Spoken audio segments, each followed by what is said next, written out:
Lomé, Togo, 2009. J'avale des contours, bons dans les masses aériennes et humides de Lomé. Rupture territoriale. Les plaques encore mobiles se font engloutir par l'électricité du voyage. Calais, Le Havre, France, 2016. Un homme qui raye des continents dans sa tête, qui engloutit des espaces, d'autres qui butent aux frontières. J'entends battre ton sang nomade et les hauts murs polis par vos silences, bâtis par des épaisseurs fixes, des horizons murés, barricadés de hauts murs en béton. Mon regard plonge dans la mer. Vintimille, Italie, démantèlement du camp du pont Saint-Ludovic, 2016. Les rochers aux lettres usées laissent en suspens le sens de ces vies empilées, avec une résonance de peau de métal. Bouralef, Tanger, Maroc, 2017. Présence fantomatique des lieux, je marche dans les pas de rescapés. J'ai vu Diogène de Sinope, le corps circulaire, arrondi dans une jarre habitat. Dans l'absente cité, grouillante de bruits sourds, il cherchait compulsivement un homme. Mesnana, Tanger, Maroc, 2017. Un gouffre sous nos pieds globalisé. L'horizon est une lame fine qui tranche le paysage en deux, dans un souffle d'assujettissement au monde. Cotonou, Bénin, 2012. Albinosserie de ma peau, bouillonnement ineffable, plante-moi des bouts de bois piquants, initie-moi à la fia, arrache-moi mes faussetés authentiques. Je suis le processus d'acculturation volontaire, je suis la culpabilité blanche, vorace, puissante, dévoreuse, aveuglante. Je suis un cas d'étude idéal pour les héritiers du psychiatre France Fanon. Menton, France, 2014. Nous irons nous égosiller face au noir et à la bave agitée de la mer, et nos cris seront des cordes jetées au large. Aqua, Douala, Cameroun, 2017. Ils me renvoient leur propre peur et cette phrase frénétique et obsédante. Comment rendre aux autres ce qui ne nous appartient pas? Cette phrase géante qui barre le ciel, comment rendre aux autres ce qui ne nous appartient pas? Lomé, aéroport Niasimbe, Togo, 2011. Le grand est lancé au globe gonflé d'abandon contre la vitre protocolaire de l'aéroport. Zigzag de dunes pour dépister ma fuite, cicatrice sur le dos des dunes, dans un grand bac à sable, de sable balafré. Retrouvailles comme un trident dans la poitrine. Aqua, Douala, Cameroun, 2017. La machinerie incessante Bolloré nous crache l'ampleur du mensonge. Silos et containers dans l'amplitude de la nuit, je regarde l'espace fertile et hors de portée. Le mur de la censure dresse le drapeau noir de l'irréversibilité. Gare de Vintimille, Italie, 2015. Paralysée, j'intègre le paysage et me greffe à l'errance collective. Me frotter au regard de survivance, perdition sur perdition. Je ne peux sortir mon matériel de curiosité, je ne peux le brandir. J'ai honte de vouloir capturer des captifs. Paris, France, 2015. La route discontinue sur le visage d'Emkal et Yongakpa, essai de gravure lino sur sa peau, entaille de mes propres territoires mentaux. L'image agitée dans mes paupières closes d'un rail de train flottant. Cicatrice mal cicatrisée, libérant la pensée du milieu. Ceuta, Espagne, détroit de Gibraltar, 2017. Espace situé entre deux mondes. J'emprunte la voie oblique. Bouralef, Tanger, Maroc, 2017. Lambeau déchiqueté sous nos yeux autres, bourrelé d'une chambre à air pour projeter sa fuite. Le son plastifié et mécanique d'un zodiaque que l'on plie et replie dans une rigueur maraboutique, la délivrance du talisman caoutchouc. L'ampoule, Sénégal, 2012. Les fruits ramenés de voyage ont pourri prématurément dans un sac plastique noir Sénégal. La mangue molle crache une pâte brune et odorante. La gelée du dégoût émerge. Ma gorge enfiévrée d'un arrière-goût de lait caillé. Ceuta, poste frontière Maroc, Espagne, 2017. Les révoltes arrivées sur le sommet des montagnes, les barbelés écorchant les regards. Nos deux visages confondus dans une œuvre clandestine collective.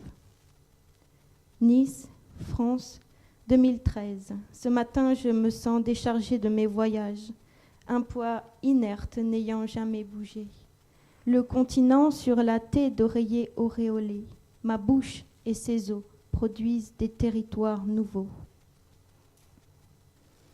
Saint-Louis, Sénégal, 2012. Madame Toubab reconnaît les appellations spécifiques pour le blanc. Elle sait quand on la compare à la blancheur de la salamandre, quand on la nomme oreille rouge. Elle rougit doublement car elle sait. Madame Toubab est dévorée par la gêne. Elle est une pièce rajoutée. Elle dénote. Elle crée la dissonance. Calais, démantèlement de la jungle, 2016. Le cercle des réfugiés dans la sphère de coton. Les yeux seuls sont encore capables de pousser un cri. Gare de Ouled Diane, Casablanca, Maroc, 2017. Derrière une grille, dans un enclos délimité, terrain d'égarement et corps inclassables. Newbel, Douala, Cameroun, 2017. À Douala, la déroute du Chergui annonce des sépultures apatrides. Aux funérailles, on pleure et on évoque l'appel aimanté d'une tentative. Au Maroc, le Chergui est un vent chaud du sud-est provenant du Sahara. Casablanca, Maroc, 2017. Les bras métalliques d'un palmier docile sur le bord du cadre. La sonorisation préenregistrée du monde récite des décors avec le sous-titrage de nos résistances. Ezeka, Cameroun, 2017. La parole s'enterre, le son comme les crachats de la pluie, Ezeka.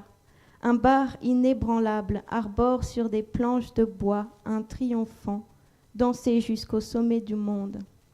Un peu plus loin, un autre lieu lui répond. Jésus, sauveur de l'humanité. Nice, France, 2011.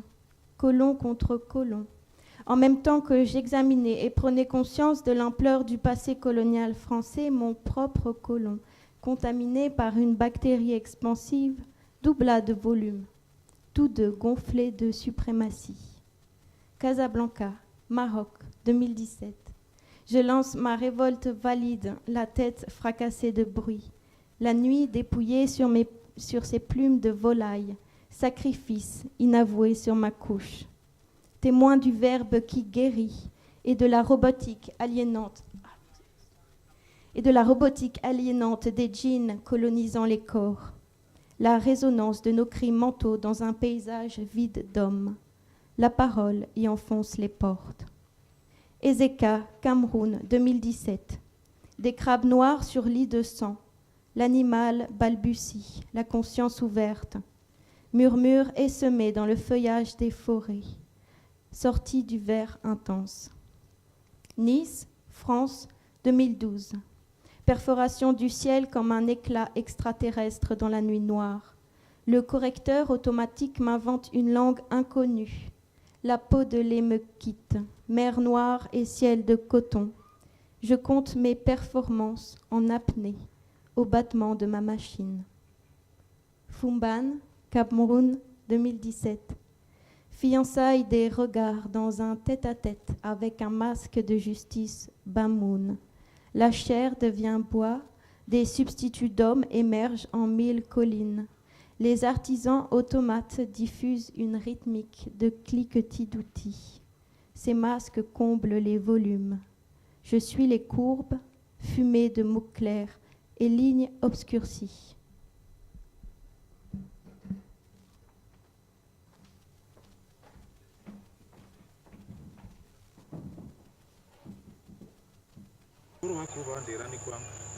les gens d'autrefois, les gens du passé, nos ancêtres. Mais la phrase qui suit après cette deuxième strophe, c'est comme ça qu'on dit en français, interpelle les vivants pour qu'ils se mettent au combat de ce que les gens du passé avaient commencé. Mais chez nous, les morts ne sont pas morts. Hein. Ah oui, oui, je le sais aussi. Il est là, il tourne là. Il est là. Voilà, il est quelque part. Peut-être qu'il est même derrière toi là. Peut-être.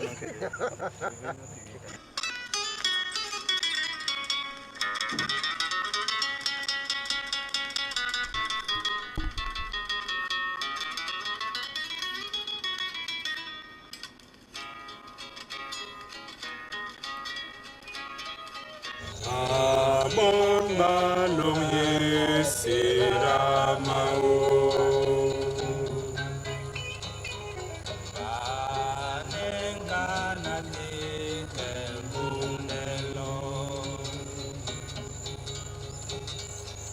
Abur bakubandira nikwa.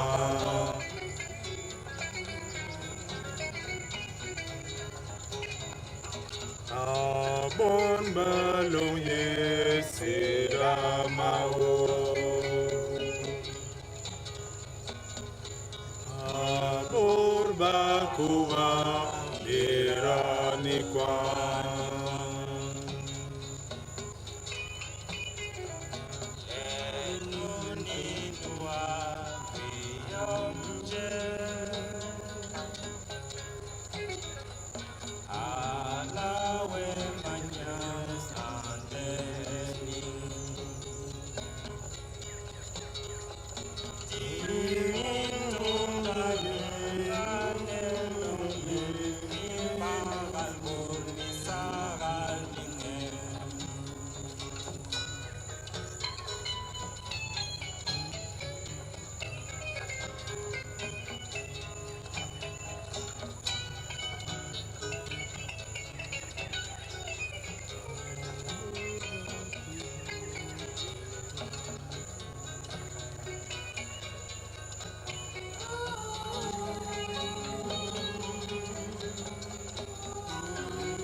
Bon balonye siramao. Abon bakubandira nikwa.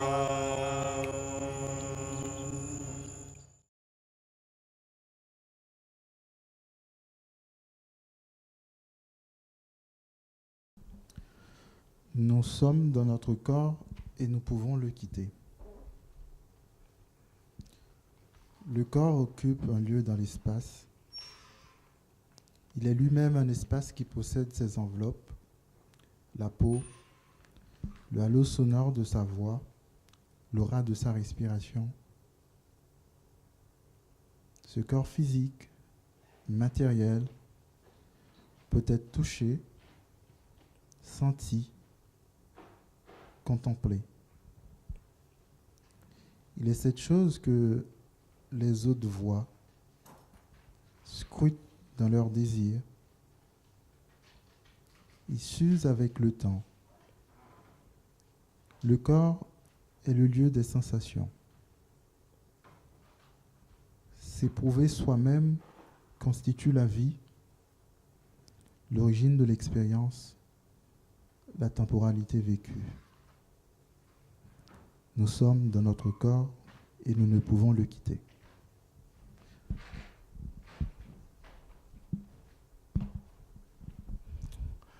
En d'autres lieux, je pourrais dire Ewa ou Aïbobo après cette performance.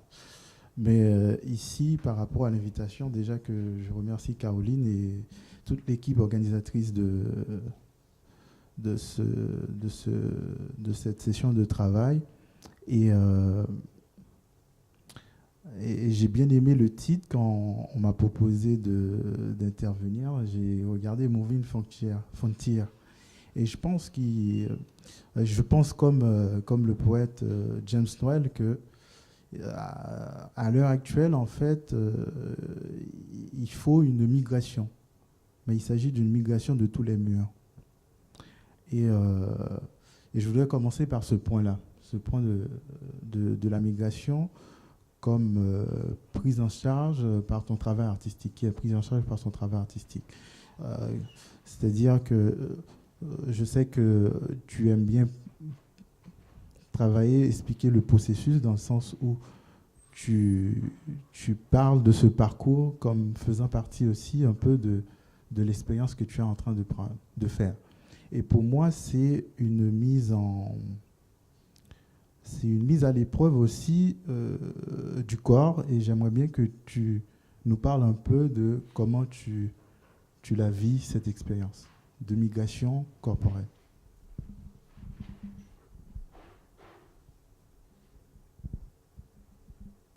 Oui, de migration. Moi, j'évoque souvent le terme de migration personnelle. Avec cette aimantation, fixation allant du nord au sud. Et c'est pour ça, je pense que peut-être que vous avez perçu dans certains des textes, il y a vraiment ce parallèle entre mes propres migrations et un flux inversé et contrôlé. Mais oui, ce flux imposé que je m'impose est la base de beaucoup de choses.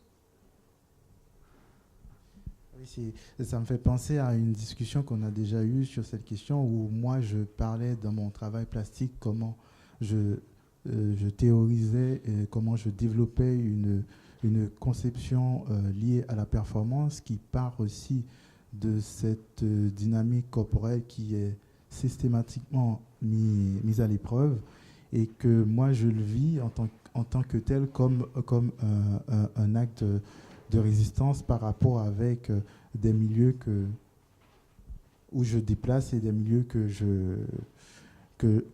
j'essaie d'expérimenter. Et j'avais pris un point de départ lors d'une lecture que j'avais faite récemment, par exemple à Port-au-Prince, sur ce rapport entre, par exemple, si je prends dans le cas d'Haïti, les scènes marronnes, qui sont des scènes historiques que je relis à partir d'une certaine appropriation du corps et où ce corps-là devient libre. Et à partir de cette expérience, de relecture historique spécifique, j'essaie de théoriser une manière d'approcher la question de la performance. Et tu m'avais dit que tu allais proposer en termes de restitution une performance et j'aurais bien aimé savoir performance pour toi, d'où ça vient et comment tu l'appropries, à partir de quel lieu, et dis-nous un peu plus sur cette démarche. Est-ce que tu as réfléchi ou je ne sais pas. Je ne suis pas du tout une performeuse, on s'égare. Après, on peut dans certains processus où je me mets au cœur, où je deviens la matière de processus, notamment, j'évoquais à midi le projet au Maroc avec des voyantes locales où je suis la matière même à analyser, à décortiquer une sorte de cobaye thérapeutique. Mais l'acte même de performance, je suis certainement très mal placée pour. Comment tu pourrais définir ce qui vient se passer si tu devrais mettre des mots? Donc tu sors de ton corps cobaye pour être ton corps parlant. L'angoisse. Mais en fait, cette conversation, on l'a pensée avec tous nos doutes et exactement avec nos expérimentations. Donc, je pense que vous l'avez constaté un peu, les difficultés. Et moi, si je devais intervenir, c'est par rapport avec cette réflexion que je développe dans le cadre de mes expérimentations plastiques, où je place le corps au centre comme matérialité et comme objet où je réfléchis dessus. C'est-à-dire une sorte de corps double. Et cette question de corps double, je développe comme ça, mais on peut le voir dans des installations que j'ai déjà faites ou des performances que j'essaie de prendre en compte ce principe qui est un principe que je développe théoriquement, mais un principe où j'essaie de traduire plastiquement. Et ça m'intéresse aussi de saisir à part entière dans des questions de l'action rituelle. Et ça, je pense qu'on en avait parlé aussi. Je ne sais pas si tu souhaiterais aborder cette question, mais c'est des questions qu'on peut retrouver dans d'autres imaginaires, c'est-à-dire théorisées par d'autres auteurs, par exemple sur des questions de double conscience, ou par exemple à Port-au-Prince, dans des recherches que je mène où on parle de double sidéral, c'est-à-dire entre un aspect entre le corps réel et le corps cosmique. Et j'ai voulu prendre ces manières de traduire des expériences vécues par le corps dans le propos des personnes que j'ai rencontrées, dans des expériences qu'on peut expérimenter aussi, cet aspect double du corps. Et de voir comment la performance, je dis ça pour aller vite, mais j'aurais pu dire action, happening, ou bien en tout cas toutes les pratiques artistiques qui prennent le corps comme élément central d'expérimentation. Donc j'ai voulu travailler sur cette question de corps, et on avait déjà discuté, et je me demande comment, je reviens là-dessus, mais comment toi tu travailles cette question en tant qu'artiste. La question du corps, je me la pose pas du tout. Après moi, mon positionnement, je me vois comme interface, intermédiaire, passeur. Je suis comme un entre-deux, mais un corps entre deux. Intercalé, quoi. Après, pour revenir, tu parlais de la résistance, du déplacement. C'est vrai que je suis sensible à cette notion-là. Et peut-être que ces aimantations et ces fixations de déplacement vers les pays du Sud, c'est pour justement rétablir ce déséquilibre violent auquel on est tous plus ou moins témoins. Voilà, donc clairement le déplacement comme résistance et provoquer la rencontre qu'on nous refuse en quelque sorte. Et là, voilà, la notion de terrain est centrale. Temps immersif. Et c'est intéressant. Et ça me fait penser à un autre point, et ça c'était lors d'une lecture que j'ai eue récemment dans un laboratoire de l'université publique d'État d'Haïti. On m'a sollicité sur la question de l'incapacité et la capacité des corps non soumises. Et moi, j'avais proposé de réfléchir sur le rapport entre performance et une certaine poétique de l'émancipation. Et là, la question m'a été posée et je pense que je vais te la poser à toi. Peut-être ça peut nous faire un exercice aussi supplémentaire pour aller vers la question suivante. Que peut l'art et est-ce que l'art offre des possibilités de résister ou de s'émanciper, soit d'un point de vue personnel que je peux appeler avec quelqu'un comme Rancière une certaine subjectivation, ou si je le prends dans la pensée globale de l'émancipation comme étant émancipation collective. Que peut l'art par rapport avec ces deux types d'émancipation et à ces résistances possibles? Bon, je peux développer un peu plus. Oui, bien sûr, ça part d'ici, mais au fond, on s'adresse à tout le monde. Parce qu'on est bien d'accord qu'on est sur nos doutes.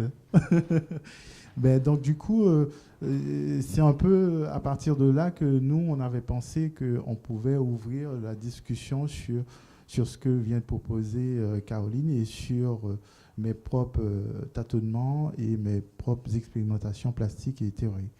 Donc, je ne sais pas combien de temps on a, mais on peut continuer à dialoguer, mais je pense que les questions et les doutes que l'on se pose s'adressent à toute l'équipe qui ont participé à ce projet. Avant d'entamer le débat entre Jacques Rancière et Édouard Glissant, ce qui est un long débat, est-ce que d'abord quelqu'un a envie de prendre la parole ?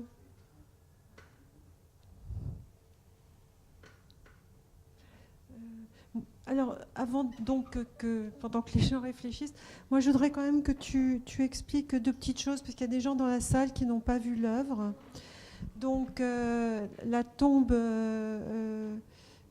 devant laquelle nous sommes dans le film est la tombe de Rouben Oumniobé.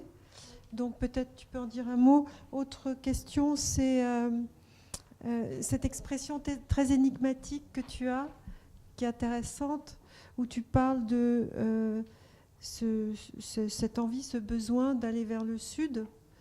Et tu as dit une phrase, la rencontre qu'on nous refuse.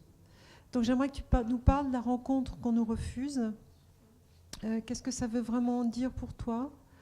Et effectivement, dans tes textes, tu fais une sorte de cartographie où on essaye de te suivre, d'ailleurs, d'un point de vue, ça qui est beau d'ailleurs, de voir comment ça saute d'un endroit, d'une image à l'autre, d'une expérience, ou on a l'impression d'un flash ou d'une émotion ou quelque chose comme ça, qui fait une cartographie à la fois personnelle, singulière, et en même temps qui se relie apparemment à des faits historiques. Voilà, donc si tu pouvais un tout petit peu parler de ça avant qu'on parle de la poétique sorte de poétique de l'émancipation.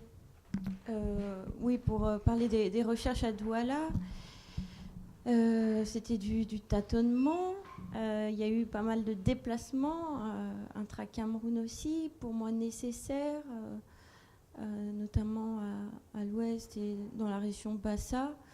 Ce qui très vite m'a interpellée, c'est les outils de résistance, c'est-à-dire les champs de résistance, l'objet de protection dans ce mouvement indépendantiste UPC camerounais.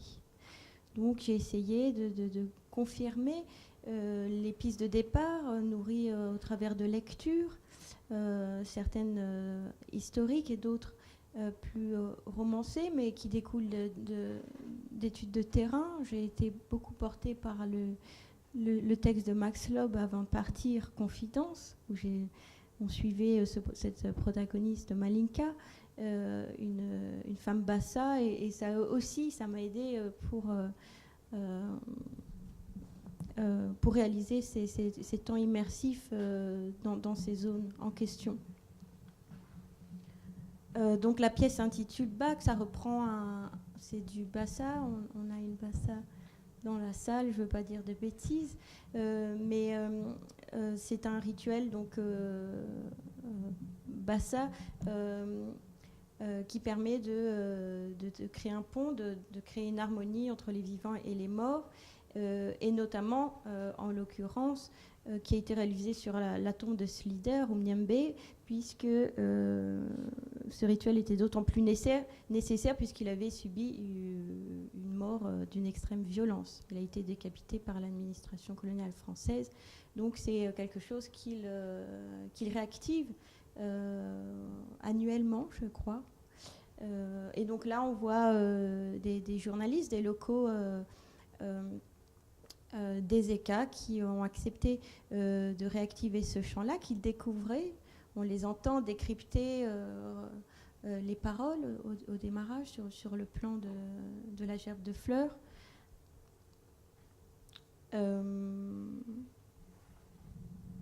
Pardon, ça m'est sorti de la tête. L'autre question était la rencontre qu'on nous refuse. Oui, la rencontre qu'on nous refuse. Oui, c'est cette asymétrie-là qui me violente depuis maintenant 10 ans, qui est l'enclenchement de ma confrontation personnelle avec le continent africain, où ça ne peut être que d'un seul revers. Et donc, me réinjecter, reprovoquer un flux inverse qui m'est permis. Il y a cette idée prééminente de ce privilège de déplacement sur lequel je rebondis, sur lequel que j'exploite en quelque sorte pour aller dans des zones de tension que j'ai envie de pénétrer, en fait, ne plus être mis à l'écart de quelque chose. C'est flou. Et quand je parle des zones de tension, c'est le travail que j'entreprends depuis 2015, des temps immersifs dans des zones frontalières telles que la frontière franco-italienne, le contexte calaisien et dernièrement le temps immersif au nord du Maroc.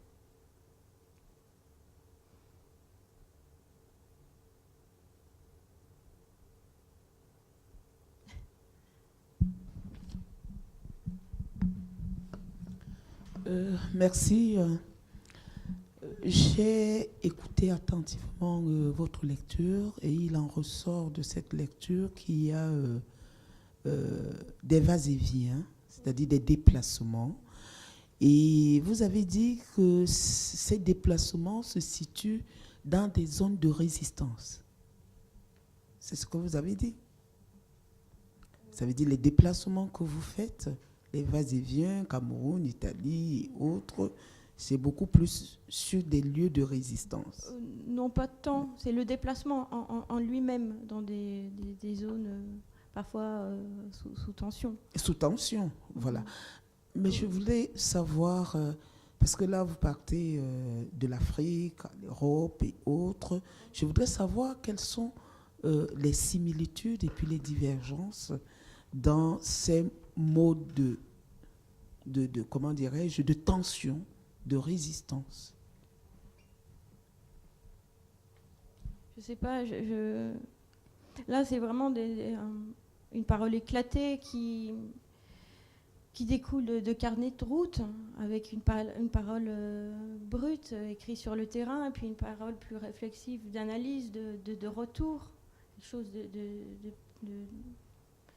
plus mûri, mais je ne cherche pas à faire tant de hiérarchie ou des corrélations. Certes, il y a des corrélations dans ces histoires, cette histoire d'histoire occultée que j'ai un petit peu tâtée dans le contexte camerounais, me rappelle d'autres géographies dans lesquelles j'ai pu mettre les pieds. Mais de là, ce serait presque un travail, je ne sais pas, d'historien. Oui, justement. Là, c'est vraiment une parole presque automatique. Mais quel est votre centre d'intérêt? Qu'est-ce qui, dans ces déplacements, après, qu'est-ce qui est c'est souvent important? des déplacements qui sont liés aussi à des temps de résidence. Mais le travail de terrain, les temps immersifs me paraissent essentiels pour tâter des questions. D'accord. Mais qu'est-ce que vous avez tiré comme leçon entre les lieux de résistance, par exemple, en Afrique, au Cameroun, et en Occident, Italie, un peu, vous avez parcouru Lomé, Cameroun et autres, et puis aussi Italie. C'est pour ça que je demandais quelles étaient les similitudes et puis les divergences. C'est pour les questions de blocus humain des migrants subsahariens bloqués à la frontière franco-italienne. C'est pas le contexte en lui-même italien. C'est les contextes de friction frontalière qui m'intéressent et qui mettent en jeu d'autres populations que les locaux, que les Italiens ou les Français. Ok. Merci. Je voulais dire quelque chose sur la question de résistance et c'est tant que par rapport avec je l'aperçois par rapport à des questions de perception, c'est-à-dire de régime de sensorialité et de régime de visibilité. Et je trouve que le geste que tu as fait, c'est d'essayer de porter un regard sur des espaces ou bien sur une historiographie qui n'est pas souvent sollicitée à être interprétée, quoi. Et en cela, je pense qu'il y a un acte de résistance artistique dans la question. Moi, j'ai parlé tout à l'heure de la question du corps que je prends comme espace-temps, comme étant objet et comme étant plasticité, pour essayer de proposer et pour essayer d'expérimenter que peut cette corps. C'est-à-dire pas les scènes que j'essaie de travailler. Pareil, c'est pour ça qu'on a eu une discussion, je me souviens, par rapport avec des questions des scènes marronnes que j'ai parlé. Les scènes marronnes, en fait, c'est une archive qui n'a pas été sollicitée parce que la manière dont l'histoire se saisit des questions, il saisit ça beaucoup plus en termes d'événements, de ce qui fait l'histoire des grands hommes, et changer une perception pour aller vers, par exemple, ces scènes-là qui n'ont pas été fortement expérimentées ou extrêmement interprétées dans l'historiographie caribéenne, par exemple, m'avait intéressé. Mais elle m'avait intéressé pas pour forcément les mettre en avant en tant qu'historien, mais en tant que comment l'artiste pouvait travailler sur ces questions. Et je pense que c'est déjà là que ça part déjà le processus créatif. Et en ce sens, moi, ça m'a vachement intéressé, ce déplacement. Et c'est pour ça que j'ai essayé de voir si ça pouvait avoir des rapports avec la question de corps qui se migrent et des régimes de sensorialité et de visibilité.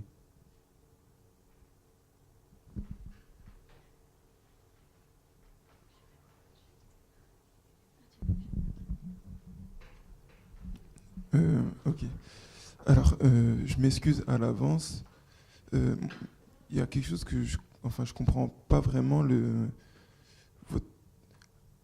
y a la présentation de ton travail d'écriture et ta vidéo. Donc, j'ai plus l'impression de voir ton travail. Et après, vous faites une discussion interne au milieu, comme celle qu'on a fait après avec le public, mais du coup, comme c'est vous qui parlez. Et tu veux nous aider à réorganiser non, mais tout ça de l'extérieur, j'ai un peu de gêne parce que lui, il est beaucoup plus à l'aise oralement. Il parle de ton travail et tu as l'air moins sûr. Mais du coup, je ne sais pas si on est déjà dans le moment du débat où on rebondit sur le travail. Ça fait un entre-deux dans le temps. Comme toi, ce que tu as lu était beaucoup plus court, moi j'ai vraiment l'impression d'avoir vu ton travail à toi, la vidéo et les textes. Et d'après, dans un moment de flottement. Je ne sais pas trop quel était votre objectif. vous avez mis en place en vous disant qu'on va faire quelque chose à deux, alors que c'est plutôt toi qui es passé. Je sais pas. Oui, nous n'avons pas eu la possibilité de produire quelque chose de collectif en termes d'action. Là, il est question d'avoir le regard de Jeff T sur cette démarche artistique camerounaise ou plus globale. Et oui, et parlant de regard, et ça m'intéresse bien par exemple, pour moi, ici, on est dans une scène où il y a des acteurs. Et il y a une vidéo qui a été présentée, il y a une lecture qui a été faite. J'ai fait une lecture de fragments d'une partie de mon travail. On a parlé de corps, on a entamé une conversation. D'autres acteurs ont rebondi dans cette scène qui est ouverte. Et il y en a qui s'en trouvent troublés. Et puis, il y en a qui ont des doutes, qui expriment des doutes. Il y en a qui veulent développer d'autres expérimentations à partir de ce que nous avons essayé de théoriser sur la question de migration des corps. Et je trouve ça très bien que ça se prolonge, quoi. Vous êtes encore perdu? Je peux reprendre. Pour moi, tout ça, on peut les constituer comme des matériaux, c'est-à-dire c'est des fragments. C'est-à-dire chaque intervention peut constituer des fragments. Par exemple, il y a une caméra qui enregistre. Si je veux faire un montage, par exemple, je peux découper chacun de ces fragments et en faire, par exemple, une nouvelle vidéo. En fait, avec l'autorisation de... Donc, c'est pour dire qu'on est en train d'expérimenter des réflexions et c'est une scène de partage qui s'ouvre et de dialogue, quoi. Alors, je continue. J'ai une question, en fait, par rapport aussi à vous, Hervé, qui sont passés ce matin. En fait, c'est le mot double conscience. Est-ce qu'il y a des mots comme ça qui sont assez... double conscience, corps cosmique, corps réel, corps... beaucoup de corps. Il y a plein de corps différents. Et je ne sais pas si c'est complètement absurde, mais je repensais ce matin à ce qui était dit aussi par rapport à l'initiation, c'est-à-dire comment le corps se transforme. Vous avez beaucoup plus l'habitude de parler des transformations de corps que nous. Je trouve les expressions toujours beaucoup plus figées. Je ne sais pas si je me trompe, mais voilà. C'est pas qu'on n'a pas de double conscience, mais je l'entends par rapport à ce que vous avez dit ce matin, ce que tu racontais ce matin, Hervé Yangem, pour préciser. Voilà. C'est juste pour renvoyer la balle au milieu du terrain. Et oui. Mot sur ce qu'il vit, mais moi je ne parlerai pas de double conscience. Je parlerai pas je parlerai de corps habité. Je parlerai de corps habité parce que l'expérience à ces espaces initiatiques, on est dans un corps. On ne vit plus un autre corps. C'est le même corps, mais qui s'ouvre à d'autres choses, à d'autres mondes. Et je crois que parfois, c'est simplement la manière de saisir ces mondes-là et de les traduire peut poser peut-être des problèmes dans la façon de dire, d'écrire, de les rendre lisibles. Et bon, je m'arrête à cet endroit. Je veux rebondir tout à l'heure sur... parce que... je vais dire 4 mots. Ah, 4 mots. Tu veux dire quelque chose? Vas-y. Corps, on a évoqué aussi corps cosmique, corps sidéral.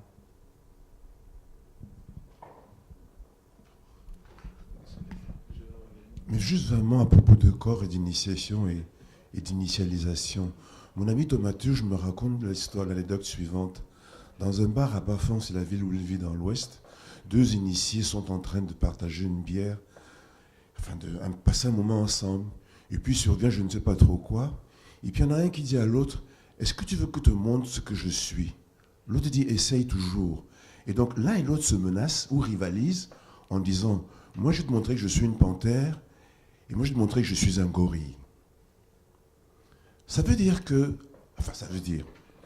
dans l'initiation, le père Edgar Meinrad, jésuite anthropologue, explique qu'on initie les impétrants, les néophytes, à leur cousinage avec l'ensemble du monde autour, le monde minéral, le monde végétal et le monde animal. Un certain Carlos Castaneda nous a raconté il y a plusieurs années comment est-ce que dans l'Amérique latine, avec Don Juan le petit sorcier, l'herbe de la petite fumée, nous avions des alliés. Il y a un mot bizarre et très laid pour dire tout ça, c'est la métempsychose. Déménagement du corps humain à des corps animaux, etc. Et je crois bien que chaque fois que Roger me raconte, quand il m'a raconté ça, j'étais très troublé parce que je crois qu'effectivement, quelque part, la plasticité du vivant, les corps humains ou les corps que nous sommes ne sont jamais que des vibrations, une certaine fréquence, plongées dans l'atmosphère, plongées dans la lumière, etc.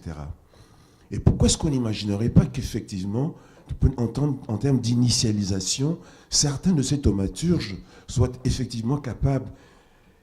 Ça peut sembler extraordinaire, mais l'espace d'un instant d'apparaître aux yeux des autres initiés comme des animaux, des gorilles, des panthères, etc. Ce qui justifie aussi quelque part les pouvoirs dont ils sont nantis. Et que être enfermé dans juste le corps humain, et de ce point de vue, il parle de corps cosmique, donc d'un élargissement. Et peut-être que l'élargissement en question aussi passe par la possibilité plastique, littéralement, mais plastique, d'exposer ou de se montrer, de se manifester, peut-être de se manifester au sens grec, le phénomène de se manifester comme un panthère, comme une gorille, comme un autre animal.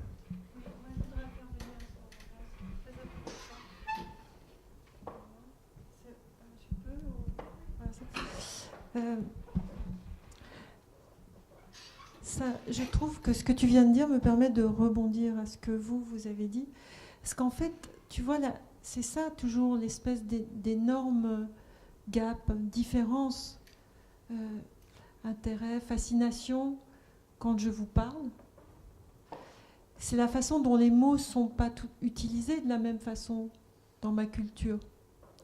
Donc quand tu parles, toi, de pouvoir dont ils sont nantis, j'entends bien ce que tu dis. Moi, dans ma culture, j'appelle ça de la présence. Mais je continue. Quand tu dis des pouvoirs dont ils sont nantis, c'est-à-dire qu'ils ont été initiés, d'accord ? Et dans ma culture, quand je parle de présence, il ne peut y avoir que présence si la personne est émancipée, c'est-à-dire a pris place. Vous voyez là, j'essaye juste c'est pour ça que je reviens à ce qu'on disait tout à l'heure sur la question d'une poétique de l'émancipation. Enfin, moi, je pense beaucoup à Édouard Glissant, là. Moi. Donc voilà, vous voyez enfin, je ne sais pas si ça fait sens que pour moi, mais oui. Il y a une charte africaine du réel. Il y a une charte africaine du réel qui s'appelle la divination par les 8 cordelettes, qui est du Togo, les Momba Gourma. Et disent la divination par les 8 cordelettes. Par les 8 cordelettes. Et qui stipule que rien ne peut se concevoir comme une substance, sinon que par opposition ou conjonction avec une autre entité. Parce que si elle se définissait comme une substance, elle est inévitablement limitée.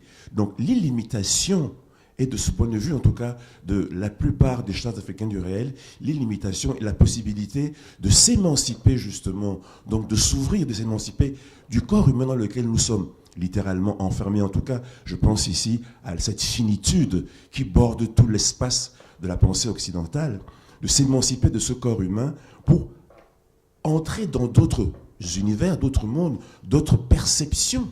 Je pense à Huxley et les portes de la perception, dans d'autres univers, pour voir le monde différemment. voir le monde comme un gorille, comme une panthère, comme une chenille, ou comme un éléphant, ou comme un papillon, c'est pas le voir comme un être humain. Augustin Berg parle de trajection dans la mésologie. Donc, pour ma part, je suis, et c'est une poétique, en tout cas de l'être et de la présence, ou même pas de l'être, mais d'une sorte d'être qui ne serait pas l'être au sens grec, mais d'un être qui aurait la possibilité de déménager de corps en corps, parce que, again, je dis, nous ne sommes que des fréquences précises d'un point de vue de la physique qui sont immergées dans l'atmosphère. Donc, ce que tu appelles présence, au sens où je l'entends tout à fait complètement aussi, et quand tu dis émancipation, je peux m'émanciper de mon corps humain qui n'est jamais qu'une fréquence donnée de la matière. Okay, laquelle matière? Elle vient des étoiles, on le sait, et les mêmes gourmands d'ailleurs, la même charte du réel considèrent que les étoiles sont leurs cousines. Donc si on commence à prendre enfin un peu au sérieux le fait que c'était des cultures du tout, des comprehensive au sens des anglo-saxons, et que le monde de l'extension qui les a rencontrés au 19e siècle, sous la lunette de l'autre, etc., ne s'est pas vraiment rendu compte de cette poétique-là, mais qu'aujourd'hui, en passant par la physique théorique, la mécanique quantique, etc., on peut bâtir dessus ou mettre dessus une épistémologie. À ce moment-là, on va se rendre compte qu'effectivement, il y a une poétique de l'émancipation, de la transformation, de passer à autre chose, du trans. Tout à l'heure, on parlait de quoi? De transgenre. Donc, le trans, c'est probablement, d'un point de vue épistémologique, le lieu où on devrait s'inscrire aujourd'hui le plus pour cesser d'être enfermé dans un monde qui, aujourd'hui, ne se limite qu'à la marchandisation.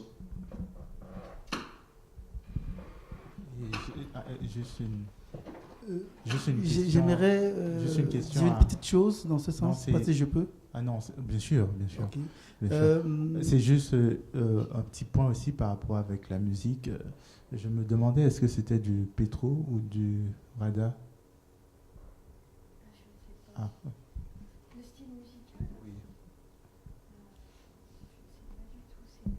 Ce que je voulais dire, c'est que Michael Omram affirme que le monde est fait d'ondes et que c'est notre capacité à nous de nous ouvrir et de rendre notre corps accessible à ces ondes qui nous permettent de bouger, de circuler, de voyager.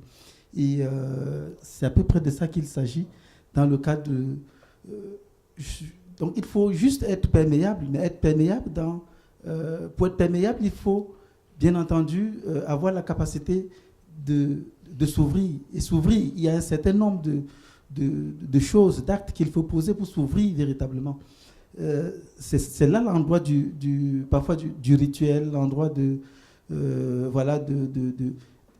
chaîne d'actions qui sont menées pour qu'on soit transparent, qu'on soit translucide, qu'on soit suffisamment léger pour pouvoir atteindre un certain nombre d'éléments qui sont des éléments qui ne sont pas toujours visibles, qui ne sont pas toujours d'ordre matériel. Donc voilà. Je profite. Oui, je profite en fait pour poursuivre ma réflexion sur la notion de corps habité dans le cadre de l'initiation. En réalité, ce n'est pas quelque chose d'abstrait. C'est simplement que pour avoir un corps habité dans ma propre tradition, c'est que tu hérites, tu viens de ton père, il y a plusieurs couches d'individus qui sont là et on t'initie simplement pour que tu relis ce fil-là à chaque fois, que tu relis ce fil. Et c'est des couches aussi de mémoire tu dois incarner pour être présent. Et c'est tout cela qui donne l'expérience à des choses qui se produisent et qui passent beaucoup souvent par le rêve. Je crois que tout à l'heure, lorsque Hervé Yumbi montrait la confrérie des coups, et il disait que quand il produit ses masques, il les ramène souvent chez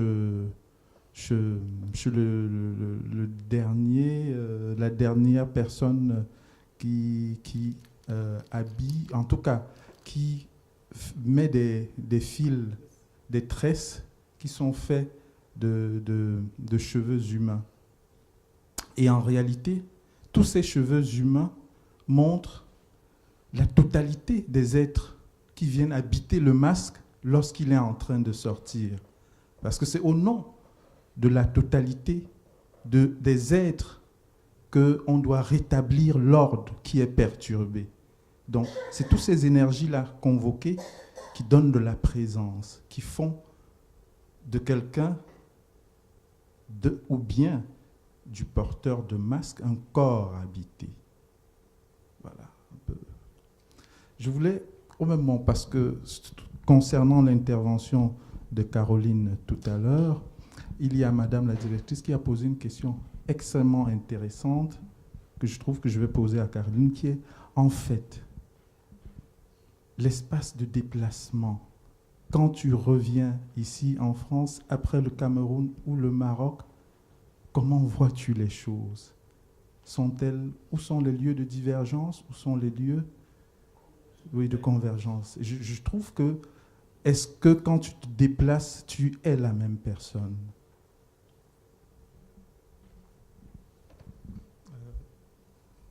Il y a un autre point qu'on a discuté aussi, qui n'a pas été évoqué sur la question de l'image miroir aussi. Je ne sais pas si ça te fait une résonance, le fait de sortir ça par des mots, image miroir.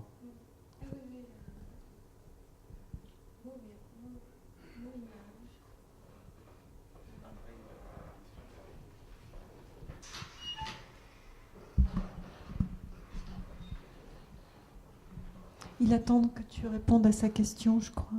Non? Oui, ta question, enfin, tu veux savoir qu'est-ce que je fais de ces bases de données, d'images, d'expériences, tous ces fragments, qu'est-ce que j'en...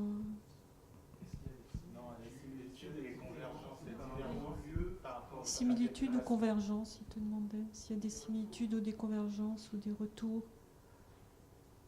En fait, je crois que la question c'était comment ça te transforme ou pas. C'est ça la question, non? Pour dire ça. J'en sais rien, je pense que ça me constitue, ça commence à... Oui. Donc...